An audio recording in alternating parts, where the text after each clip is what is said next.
What is going on, y'all? Welcome back to our talk show for week two. Here in this, we'll be talking a little bit about college football just starting to get going and week two in the NFL. I'm here with my guy, Trey. How you feeling? Doing good, man. Another week getting started. Had some good football this weekend, so there's a lot to talk about for sure. Before we start talking about the games, I want to talk a little bit about the injuries. We had a ton of knee injuries this week, and I'm hoping for a speedy recovery out of all of them and a healthy recovery. But I wanted to ask you, you've played and you got a lot of experience playing at the level. What are your feelings on grass or turf? Because heard a lot of guys asking the NFL to change all their fields to turf. I wanted to hear what your opinion on that was. Yeah, it's honestly it varies person to person, like just how they feel about it. Some guys prefer grass. They say it's better on their knees and things like that.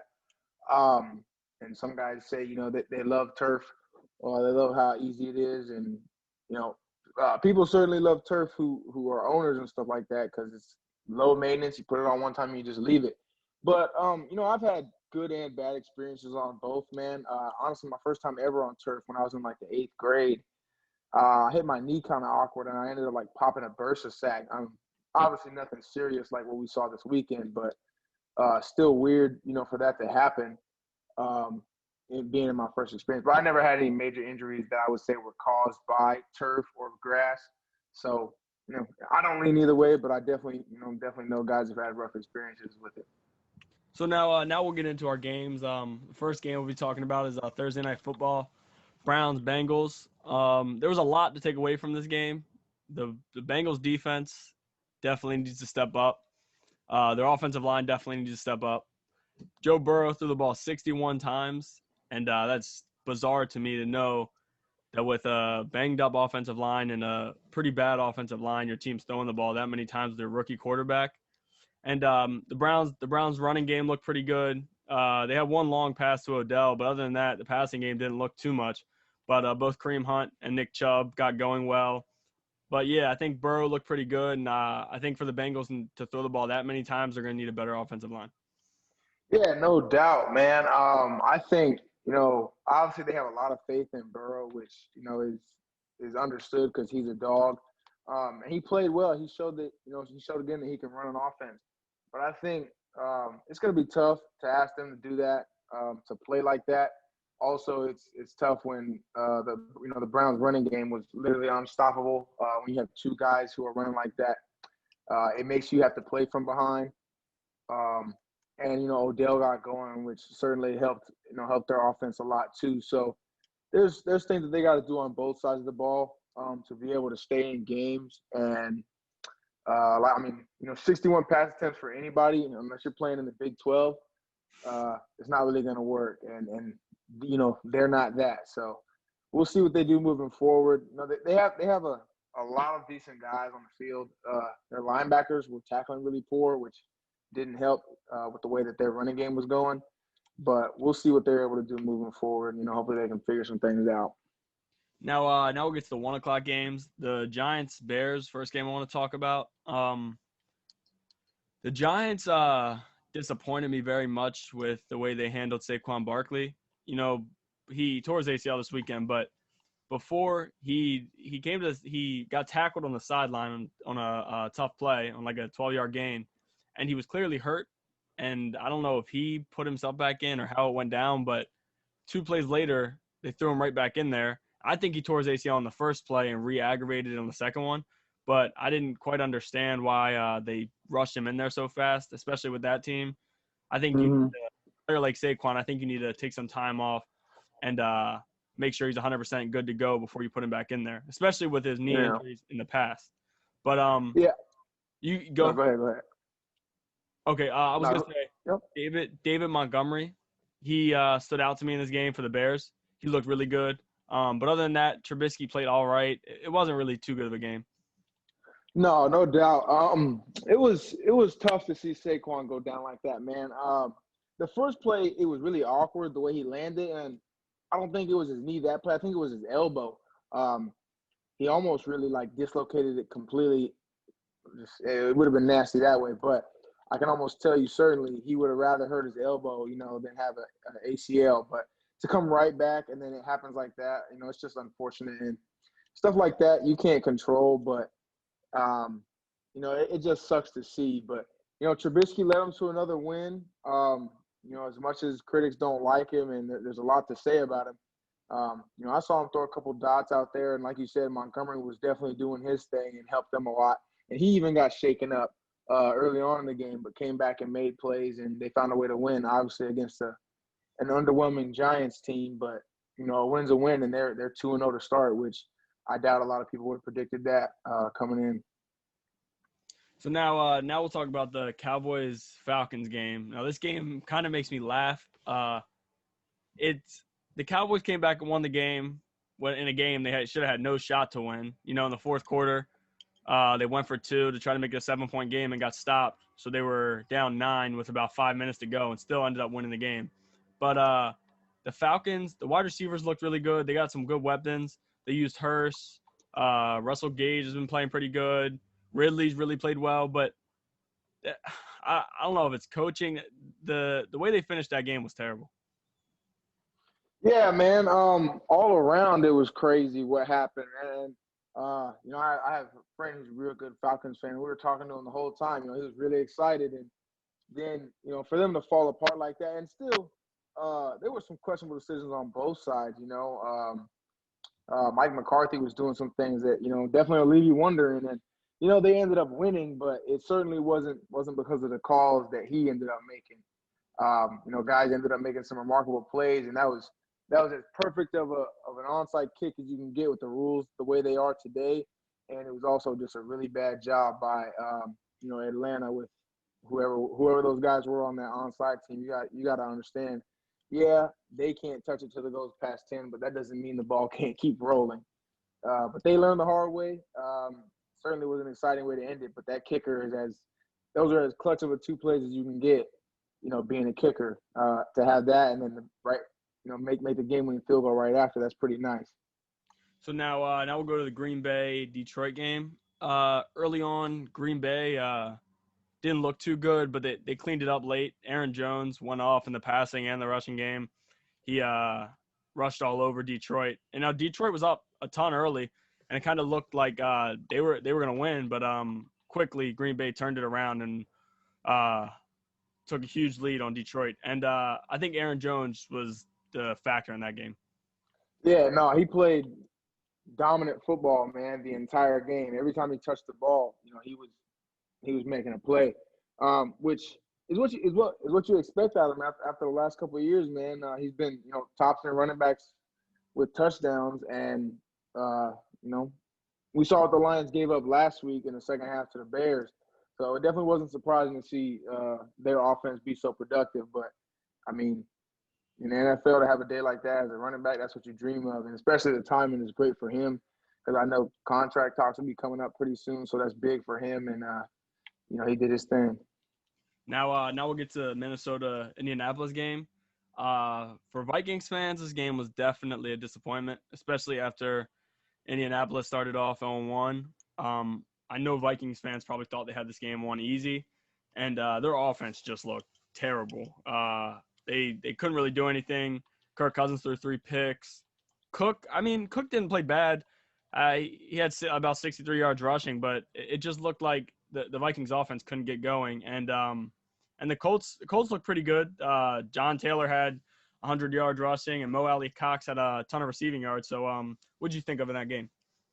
Man, it definitely was disappointing. Like you said, the Colts were coming off a really bad loss to the Jags, and they kind of just embarrassed the Vikings really in all facets of the game, man.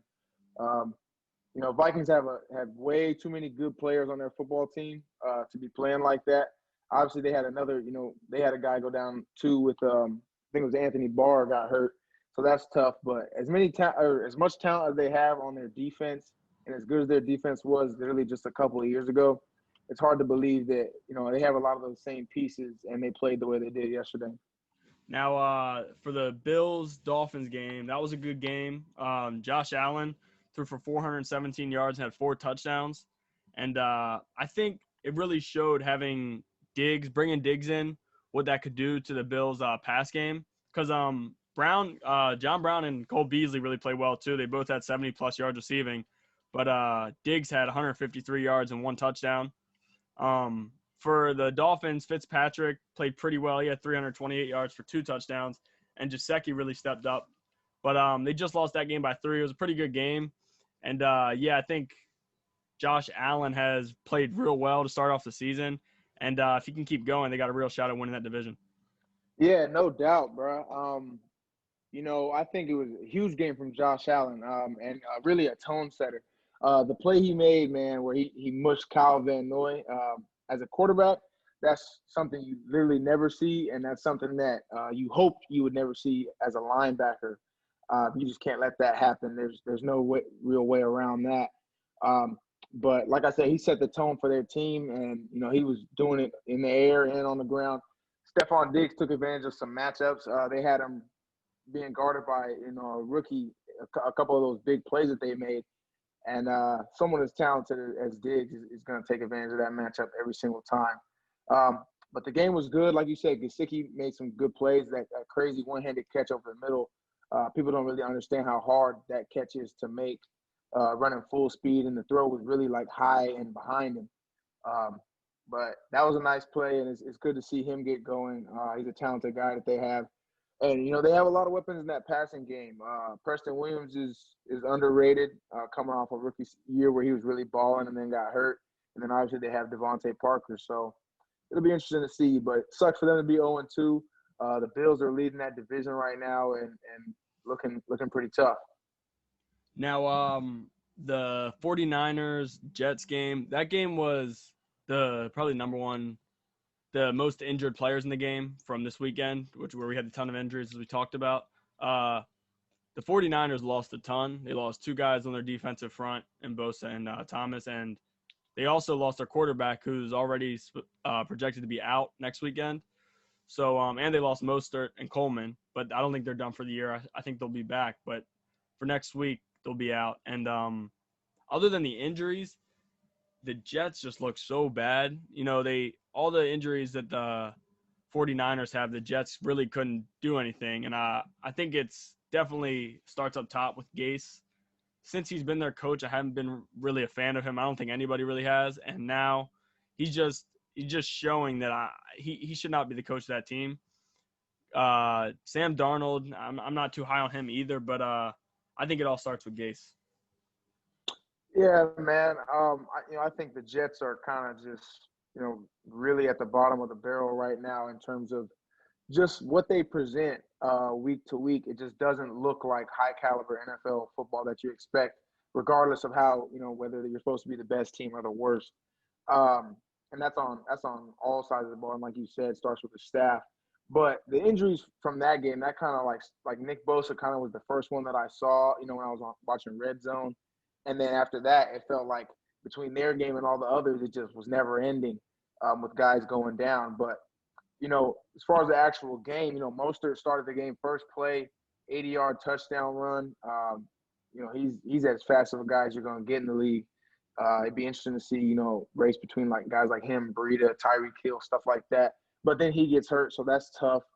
But yeah, I mean, like you said, even with all those guys out, for the Jets to not even really put up a fight. I know they scored like 1 touchdown and maybe had it within like 20 for a couple of seconds, but it was never really a game and never really an issue.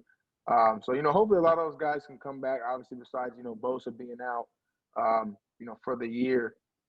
Because, 49ers are a competitive team. They already had Kittle out. So losing him, losing Garoppolo and Bosa. Mullen started in the past, so, maybe he'll be able to hold it down for at least a couple of weeks while they see what's up with Jimmy G.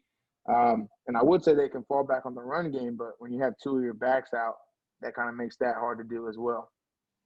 So now for the Rams-Eagles game, I know this one had a lot of Eagles fans upset. Eagles took a tough loss at home, and the Rams had some guys step up. Tyler Higbee, he had a huge week. He had 3 touchdowns. He only had like 50-some receiving yards, but he had a huge week with touchdowns. And Goff looked pretty good. Carson Wentz struggled for a lot of the game, and it looked like Sanders Sanders played pretty good, but he lost a fumble. So the Eagles, just as an overall team, I think they need to step up. In the NFC East, that division's always or the past few years have been a pretty bad conference or bad division, but the Eagles should be competing at the top of the division, but starting off over 0-2 is not a too good way to start. No, not at all, man. It's kind of like what what we were saying with the Vikings. Too many good players on that team, and they were just recently in the Super Bowl and winning. And a lot of those guys are still there. Obviously, we talked about the O-line struggles last week because guys are hurt and all that kind of stuff. But Lane Johnson came back this week, and it didn't seem to help Carson Wentz at all. Maybe a few less sacks, which against Aaron Donald is surprising. But like you said, just poor play offensively, and then the Rams kind of, just did what they needed to do. I know they lost their running back, Cam Akers, early on in the game, and that clearly didn't affect them. And then, like you said, Higbee took off. Getting in the end zone 3 times for a tight end is huge. That rarely happens. So that's a big deal for him. Probably a big deal for some fantasy owners too. But yeah, like you said, Eagles got to play better, man. The Cowboys bounced back in that division, and the rest of them, the Redskins were at least competitive against the Cardinals, but you have everyone else struggling too. So you kind of want to see someone stand out. So now in the Steelers-Broncos game, early we had Drew Lock go out, and he's supposed to be out 2 to 6 weeks. But the Steelers, although they came out to win, they really disappointed me. Jeff Driscoll stepped in and threw for 256 yards against them, and their defense is talked as one of the top defenses in the league. And really, the Broncos had a real shot at winning the game, but James Conner played pretty good for him. The offense didn't look too bad, but their defense just didn't look as good as I thought it would. And the Broncos had Cortland Sutton go out, so now Judy's going to probably have to step up and be the number 1 wide receiver there. And I wasn't impressed with the Steelers at all. Yeah, no doubt. Broncos were another team, like you said, hit by the injuries hard. Locks out for at least like a month, I think, with the AC sprain, which for a quarterback, that's a tough injury because, you got to throw with that. I've had it before, but it's different, when you're not throwing the ball every play. And then Sutton going out for the year after he already missed the first game. That's a tough break. And then Judy got hurt too. I don't know if he got a concussion or what, but I saw him go down. So it'll be interesting to see what they can do offensively. But good thing is Noah Fant is playing really well for them. He had another solid game, really built on last week, and he's a dynamic guy at the tight end position. So hopefully that can help out Driscoll while he's in there. But like you said, they didn't really miss a whole lot from Locke this week.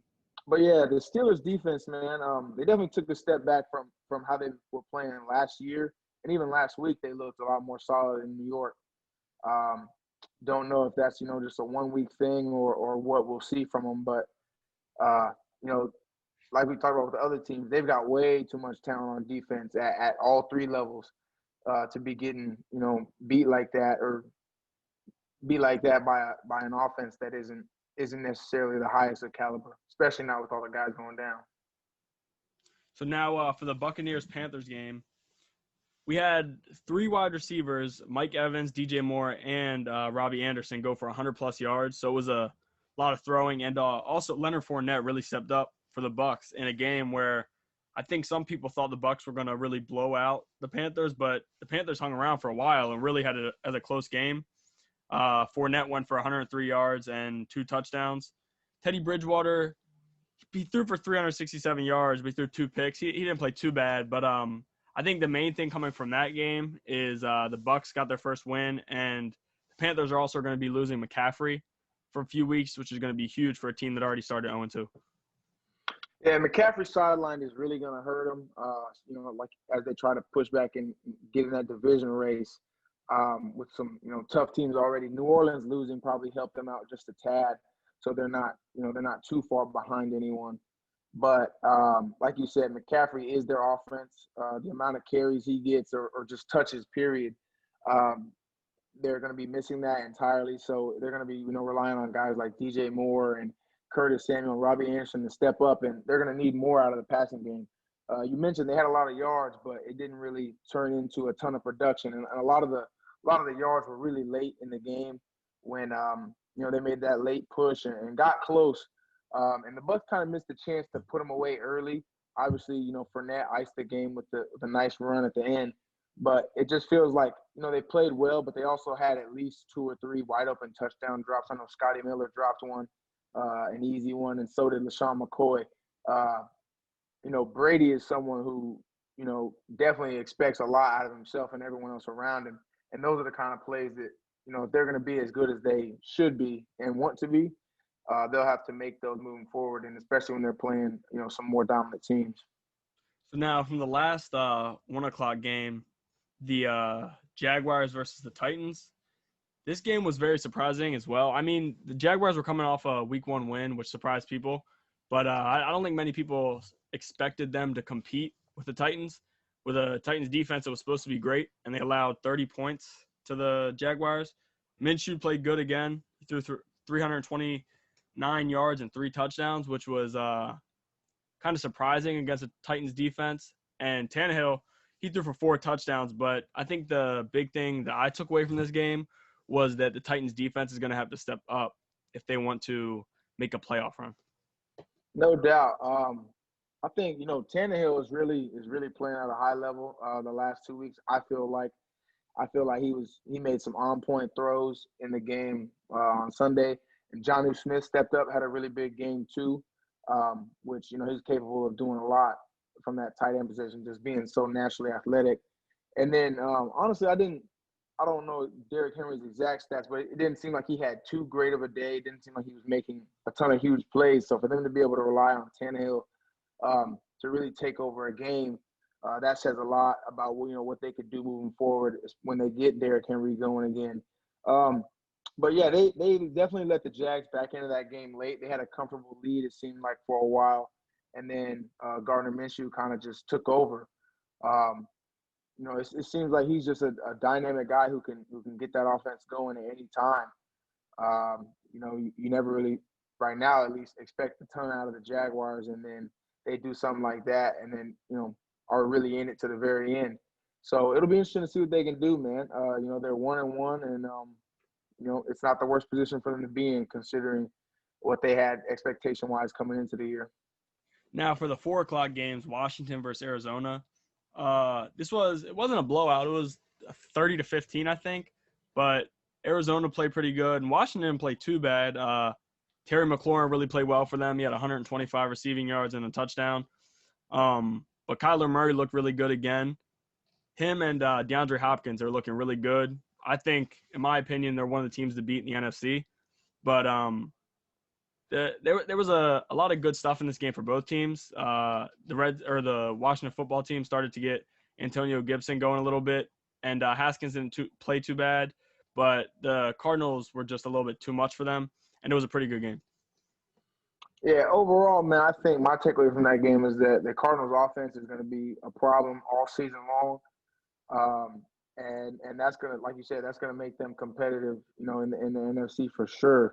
And Kyler Murray is definitely putting himself in a position to be in the MVP race. At the end of the season, the first 2 weeks he's looked unstoppable between, when he's scrambling and hitting guys like Hopkins on the run. And then, he's got a bunch of other outlets that he can use. He's got speedy guy like Andy Isabella. He's obviously got Larry Fitz, who he can throw the ball to whenever, and rely on him. And then they have Kenyon Drake. So they've got a lot of weapons. They're using them really well, and they look good so far. It'll be interesting to see, if they can keep that going. So for the Ravens-Texans game, I think the Ravens offense didn't blow up too much. The Ravens won the game pretty easily, but it was the Ravens offensive line definitely needs to improve before Monday night next week. And the Texans offensive line played pretty bad as well. Both teams had a lot of pressure on the quarterbacks with Watson and Lamar. Both of them did a great job getting out of it, but they were also sacked a lot as well. So it was tough to see both teams' offensive line struggle with 2 pretty good quarterbacks right now, 2 of the top in the league. But Ravens defense, I think, really played well. They had 2 turnovers, one of them turning into a touchdown, and they also have 4 sacks. And the Ravens offense also got Gus Edwards going this week. Last week it was it seemed like Dobbins got a lot of the carries and they mixed Ingram in a little bit. But this week, Gus Edwards had the most carries and Ingram was second. And J.K. Dobbins only had 2. But his second carry, he went for a ton of yards. And I think it was late in the fourth. He had a long run. So it was good seeing the Ravens kind of cruise through the game a little bit. You know, you didn't see too much passing from them or anything, but they looked pretty good. Yeah, you know, by Lamar's standards from last season, it was definitely a more mild game for him. But, you know, they ended up doing what they needed to do. That formation where they came out with Mark Ingram at quarterback worked really well for them. And, you know, they have a lot of weapons at running back, guys who can do different things with Ingram, Dobbins, and Edwards. So, you know, they've got plenty to work with, and probably we'll see more of that moving forward. But just for both offenses, with guys who are that mobile and good at, you know, doing things in and outside the pocket, you know, you can't give up that many sacks. It's hard enough to tackle those guys as it is. So for them to get sacked that many times, and, you know, that's really been a recurring issue for Houston, not as much for the Ravens. But that'll be something that both of them definitely need to address because moving forward, I mean, you know, you need to keep those guys up so they can keep making plays. And so we'll see how that goes. So now for the last 4 o'clock game, the Chiefs-Chargers, this game was a huge surprise for a lot of people, especially with Herbert just finding out right before the game starting that he would be the starting quarterback. He really impressed me. You know, he threw for 300-plus yards, had a touchdown. He made one huge mistake where he threw the pick, but he had a first down easy if he would have ran it. It could have changed the game a little bit, but I think he was a huge, huge part in the Chargers winning or taking that game to overtime. But the Chiefs, it kind of disappointed me. They didn't play too well. Mahomes had 300-plus yards and 2 touchdowns, but they really shouldn't be going to overtime with a team like the Chargers, especially with a rookie starter. And also, after the game, Anthony Lynn said if Tyrod Taylor's healthy, he'll be the starter. And I understand that from his leadership standpoint, but the play, I feel like Herbert makes that offense much better than Tyrod Taylor does. Yeah, man. You know, it'll be interesting to see how they handle that moving forward. You know, like you said, that's just a managerial statement.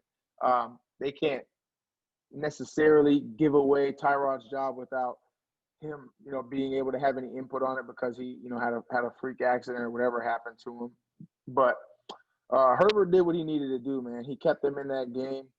You know, like you said, he made a rookie mistake, but he made a lot of plays with his feet and throwing the ball. He made some great throws and just kept them in the game the entire time. And the Chiefs offense took way too long to get going for them to have as many weapons as they do.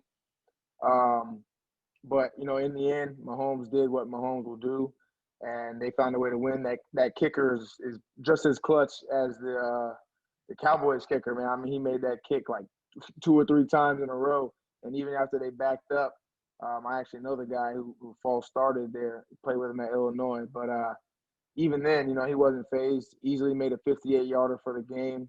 You know, and the Chiefs keep on pushing. So now for the Sunday Night Football game, the Patriots versus the Seahawks game, that was a great game. Towards the ending, that play call, I didn't think highly of it. They ran that play with Cam like 3 times earlier in the game, and as soon as they went to that formation, it looked like the Seahawks were all over it. But Cam played really good. He really got a lot out of his receivers. You know, Edelman had 179 receiving yards, but Bird and N'Keal Harry both had 70-plus receiving yards. And I think Cam is getting much more out of that receiving core than Brady did last year. I don't know if Patriots fans want to say it or what, but I think Cam's definitely getting a lot more out of that receiving core. And Russell Wilson played great. He's really making a name for himself in the MVP talks. Him and Kyler Murray right now are my 2 top guys. But DK Metcalf stepped up again. And I think this, as I said last week, I still have the Seahawks as my Super Bowl pick. But they look really good. And New England looked really good as well. And I think they are definitely going to be one of the top teams to be in the East, AFC East. For sure. You know, Cam definitely played well. Both quarterbacks did, man. That was as entertaining of a game as you're going to get. What surprised me the most was DK really winning the matchup versus Gilmore. they had a stat that Gilmore hadn't given up a touchdown since 2018. And I thought DK, he won that matchup. He definitely was in Gilmore's head, and to beat him not only for a touchdown, but to beat him on a big bomb like that, that just shows that DK is really stepping into that number one type of role. He's ready for that. And like you said, Russell Wilson played like Russell Wilson plays, man. He hits all the throws. He's got the best deep ball in the game, just like those announcers were saying. And then on the other side, Kim definitely played well, throwing the ball. I think I'm not mad at the goal line decision to run that play. Yeah, it's predictable, but it's also been unstoppable for him in the first 2 weeks. And there's not many times probably throughout his entire career that people will get to say that Cam got stopped, on needing a 1 to 2 yard gain. In my opinion, he should have bounced it outside. He's always really patient with it. And he's a guy who always falls forward, so I'm sure that's probably what he thought he would just do again. But the way they committed inside and really just dove at everyone's legs, he probably could have had a walking touchdown if he just, bounced it to the outside. But, that's neither here nor there. The Seahawks get revenge kind of on the Patriots for that Super Bowl. Obviously different circumstances, but interesting game overall and exciting to watch. Two dynamic offenses, but the biggest thing for me is the Seahawks are one of the best teams in the league for sure, but their passing defense has been pretty rough the last two games. They'd probably be like literally last or second to last in terms of total yards given up. I'd say it's probably over 800 already between the Falcons and the Patriots game. Yeah, and as you said, their passing defense, Jamal Adams really didn't play too well last game, which kind of surprised me. Primetime game, I thought Adams might step up, but he didn't really step up for them when they needed it. But, as I said, they came out with a win. It was a good win for them. But now on to the Monday night game. So the Raiders surprisingly took the win. Before the game, I thought it would be a close game, but I didn't have the Raiders winning. Now, for the Saints, I think Kamara had a great game. But other than him, it just didn't look good for Saints fans. The defensive penalties were bad. They really hurt them down the stretch. They could not stop Darren Waller. Waller was catching the ball all over him. And they did all right stopping Josh Jacobs. There was a few issues, but he didn't really run all over him. And Drew Brees he did not look good. It was one pick, terrible pass, but he's definitely coming towards the end of his career. And I would like to see what they do next week after a bad week like yesterday. Yeah, man, they'll definitely need to bounce back. Their performance was underwhelming on both sides of the ball. I thought early on they established what they needed to do. Like you said, Kamara was playing really well, and the Raiders were not stopping their run game, which I know is interesting for the Saints to think to rely on the run, but it was there for them throughout the night. So they really didn't get a whole lot going through the air at all. I don't know what the issue was, but Drew missed a couple open receivers and then the bad pick. But the biggest issue last night was, like you said, not being able to stop Darren Waller. The Raiders' offense, besides Waller and Jacobs, they were playing mostly two rookie wide receivers outside in Ruggs, and I think the other guy's name was Edwards. And with the DBs and the linebackers they have, the guys who they have in coverage, they should be able to get a matchup where they limit Waller and make Derek Carr throw to those other guys. I was saying that to some folks I was talking to during the game. You can't just let one guy keep beating you like that, and that's what they let happen. Waller is the reason that they won that game. He was open almost every single time. Carr looked to him, and that just can't happen, man. You got to at least make someone else beat you, whether it was forcing them to go to the run game or like I said, forcing them to focus on Ruggs or Edwards even. You would like the matchups you have on the outside with Lattimore and Jenkins. And, it just didn't happen for him last night. And that's just not a good way to go out, letting one guy beat you left and right like that. So now, before we get into our week 3 picks, I'm sticking with my same Super Bowl predictions. Now, after last night, are you still sticking with yours? Yeah, that's tough. I was just thinking about that, man, when you brought that back up. It's tough. we'll have to see. I'll have to, I guess, keep evaluating the Saints as they go. They definitely look disappointing. But they were missing Michael Thomas, and maybe I'll just chalk that one up to not having the chemistry with Sanders. I don't even think he had a single catch last night, and no one else really stepped up for him. Maybe it was a hiccup, or maybe it's the signal of something deeper for him. But we'll see. For now, I'll stick with him, man, because I believe in Drew Brees at the end of the day, even though it is close to the end of the road for him. But we'll see what happens. Maybe week 5, 6, I kind of give up on them if they don't pick things up. So now for the first game of our week 3 picks, we're going to be doing 5. The first game we'll be doing is the Rams Bills. I'm going to take the Bills. I think the Bills are going to – if the Rams are able to stop the pass, then the Rams, I think, will easily win the game. But I don't think the Rams will be able to stop the Bills' passing game. The Rams' offense hasn't looked too bad this year, but Cam Akers might be out, so they'll need Henderson to step up again. But I think the Bills will just overmatch the Rams. Yeah, that's a good one, man. I don't see – I think it'll be a good game for sure. I don't see wrong with picking either team, but I would say that the Rams secondary would match up well with the Bills. I feel like they'll force some tighter windows for Josh Allen, which – he didn't throw a pick last week, but it's a different caliber secondary when you're talking about guys like Jalen Ramsey, and they have John Johnson in the back end. But I can see Jalen Ramsey forcing some issues for Stephon Diggs, and maybe Josh Allen making a couple mistakes there. So I'll go with the Rams. I also see Aaron Donald having the performance he always has up front and being really disruptive, and we'll see what Ramsey and Donald can do to affect Josh Allen and see if they can stop his train right now. So now for the second game, I don't know if it's the best game, but it's going to be the Cowboys Seahawks. I'm definitely going Seahawks.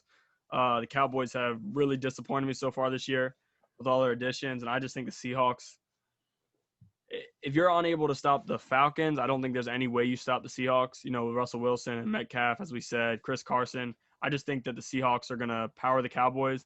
Now, I think the Cowboys might step up a little bit. I think that win may give them a little bit of momentum just because they really shouldn't have won the game, but they turned it on late. But I'm still going to take the Seahawks next week. Yeah, I'm going to be right there with you, man. I think the Seahawks will win. I think it'll be a solid game overall. I think Dak will keep playing well. And I think what could keep it close is Dak hooking up with Cooper and Gallup. And the new tight end they had played well also. So if they're able to keep that going, then they can stay in the game and maybe make something happen, make it competitive. But I still have the Seahawks taking it. So now for the third game, we're going to go Titans-Vikings. Last week, I talked high of the Vikings even though they lost to the Packers, and I thought they would be playing better than they actually are right now. And I wouldn't say have hope in them because this past week really disappointed, but I'm going to take the Vikings to upset the Titans. I think Vikings are still looking for their first win, and I'll think they'll get it next week against the Titans because they need to get that offense going. If Jacksonville was able to score 30 against the Titans, I think that the Vikings offense is capable of doing it, but it all really depends how their offense plays. As we said, this past week they really couldn't do too much, but against the Colts, but they need to get Cook involved. Jefferson got involved a little bit last week, but like week 1, I think Thielen's going to have to step up for them to win this, but I do have them beating the Titans. Well, for this one, I'm going to go with the Titans. I feel like we haven't heard, too much from Derrick Henry after he had, the dominant season last year. I feel like if there's a week for him to step up, it's against a defense that's, really struggling right now. So I think, he'll be ready to go. And, Tannehill keeps playing well in the passing game and Derrick Henry gets going. I don't think they'll be, they'll have a hard time putting away the Vikings right now. It seems like they're struggling to put it together. So now for the fourth game, this one and our fifth game are both my toughest. Packers Saints. I'm going to go with the Saints just because coming off that loss, I think Peyton will get the guys ready to go, and I think I think they'll beat the Packers, but this is going to be a great game. I think this is Sunday Night Football, and it really all depends. I think they need to keep using Kamara, use him a lot because, as you said, the Kamara wasn't getting stopped early in the game versus the Raiders, but later stuff started changing. I think the Raiders started forcing Breeze to throw the ball a little bit more. So for the Saints to win this game, I think they're going to have to get Kamara going again, but keep that throughout the whole game. But I think they will. I think it'll be a close game, but I got the Saints. Well, I think for this game, I think my answer is really contingent upon Michael Thomas' status. I feel like if he's playing, I guess just the confidence level that Drew Brees has in him and maybe the pressure that it takes off of the other targets in the passing game, their just offense just looks and feels different with him out there. So I think if he's there, I'm going with them to rebound well and bounce back. I think their defense will bounce back against the Packers. I don't see Aaron Jones having another 200 plus scrimmage yard, 3 touchdown type of day against the Saints defense. But if Michael Thomas isn't there, I think the Packers will be too much for them for the Saints to stop, and their defense won't have nearly as hard of a time. Kind of what we saw with the Raiders. So now for our last game, we're going to go Ravens-Chiefs, Monday Night Football. After seeing the Chiefs play last week, I'm going to go with the Ravens. It's a home game, but it's a home game, but no fans will be there. I think the Ravens had a much better shot with a lot of fans there, especially on Monday Night Football. But I'm still going to take the Ravens just because I was very disappointed with the Chiefs last week. I think this is going to be another game. It's a shootout. I think whatever defense can make the most stops late will win the game. I think it'll be down to the end. But I think the Ravens defense will show up a little bit more than the Chiefs defense will, and I think Lamar will have a great day, and I think the Ravens will win.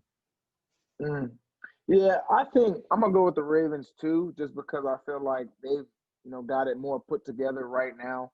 I don't see either team stopping the other for a long period of time, especially after the Chiefs came out slow last week.